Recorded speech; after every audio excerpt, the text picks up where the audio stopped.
Hola, mi nombre es Andrea Llano y hoy les voy a contar una parte muy importante de mi historia.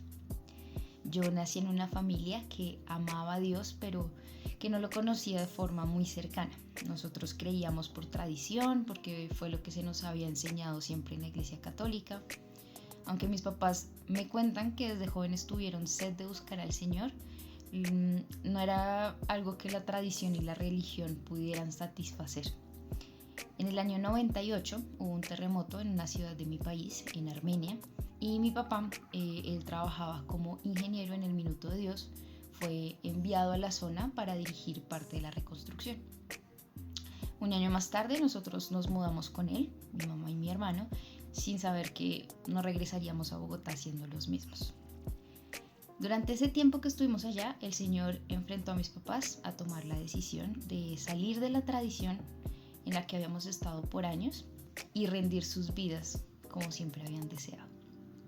Recuerdo una tarde en la que con mucho entusiasmo fui corriendo a la cocina a contarle a mi mamá que en la televisión estaban hablando de Jesús. Eso no era muy común en mi país para esa época. Y bueno, mi mamá me siguió hasta la habitación para ver de qué se trataba y en el televisor había puesto el programa Él puede hacerlo de nuevo, de los pastores Ricardo y Patti Rodríguez. Después de ese día nos reunimos constantemente a ver el programa y sin saberlo pues éramos como ovejitas online mientras apenas estaba llegando el internet. Yo tenía 7 años cuando regresamos a Bogotá y mis papás me comunicaron a mi hermano y a mí y a toda nuestra familia que no volveríamos a la Iglesia Católica. Ellos habían tomado su decisión y ya se habían bautizado en avivamiento. Sin embargo, como habrán notado por ahora, les he contado la historia de mis papás. Yo en ese momento solo obedecía hasta que muy pronto tuve que tomar yo misma esa decisión.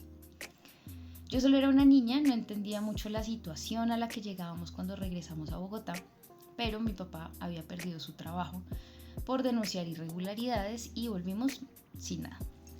En medio de la crisis de construcción más terrible del país, regresé al colegio que yo tenía antes de venirnos, uno que es estrictamente tradicional del Opus Dei, y conforme pasaron los meses, la prueba económica fue cada vez más fuerte en mi casa. Mis papás no podían pagar mi colegio, pero tampoco podían sacarme del colegio. Sabían que una niña cristiana en medio de un colegio tan católico empezaría a disonar. En ese momento yo debatía mucho entre lo que me enseñaban en la casa y en la iglesia y lo que me decían en el colegio. Comencé a cuestionarlo todo. De alguna manera, las personas que toda la vida me enseñaron lo que debía saber y pues a quienes les creía yo con los ojos cerrados, empezaron a hablar cosas en contra de mi fe, en contra de mis papás, de mis pastores. Entonces les hacía preguntas constantemente para lograr identificar en qué creer realmente. Mis profesoras contradicen a mis papás y mis papás intentan explicarme lo que pasaba.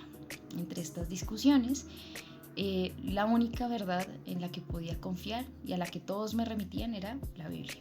Así que tomé mi primera Biblia para niños grandes y empecé a preguntarle directamente a Dios. Cada cosa que me causaba dudas, conflictos, yo la llevaba allí, a las escrituras, y le preguntaba. Volví al colegio con mis amigas para contarles lo que Dios me decía y poco tiempo después las directivas llamaron a mis papás porque su hija de 7 años estaba compartiendo su fe con sus compañeras en el recreo.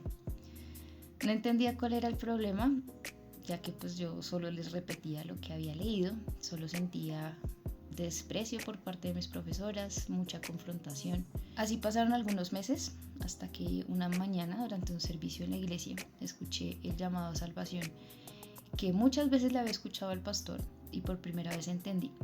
Ahí supe que también yo tenía que tomar esa decisión. Estaba muy claro, estaba muy decidida. Me levanté saltando con tanta emoción que mi mamá tuvo que calmarme un poco porque estábamos en la iglesia y debía comportarme mejor. Pero allí hice mi oración de fe y desde entonces no hubo más confusión, no tuve más noches sin dormir pensando que no iba a ir al cielo, no más dudas. El Señor siempre estuvo enseñándome el camino que debía seguir. Pero ahora tenía la libertad de vivir una relación con Él. El Señor nos acompañó durante todos los años que siguieron en esta prueba tan difícil. Yo lo vi proveyéndome la comida en mi casa cuando no la teníamos, cuando no había cómo comprarla. Inclusive el uniforme que yo usaba no se desgastó, creció conmigo durante 4 años.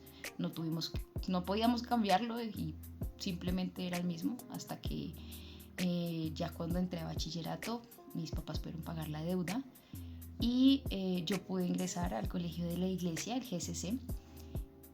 Pues allí me gradué, encontré luego con el tiempo en la universidad me encontré con mis compañeras con las que había estudiado en primaria y ellas con mucha alegría me contaron que también eran cristianas, que estaban sirviendo activamente en sus iglesias y allí me di cuenta que las semillas que había sembrado en sus corazones durante todos los recreos habían crecido porque el Señor también las estaba inquietando a cada una de ellas. Hoy te puedo decir que Él siempre ha estado allí, inquietando nuestros corazones, guiándonos hacia su propósito. Hoy soy arquitecta, aquí estoy estudiando en el seminario teología, porque aún quiero aprender más de Él, quiero servirle con todo lo que tengo, pero especialmente porque Él me trajo hasta aquí. Él cuida incluso de los pequeñitos, como lo dice en su palabra, ninguno de ellos se perdió. Muchas gracias, bendiciones.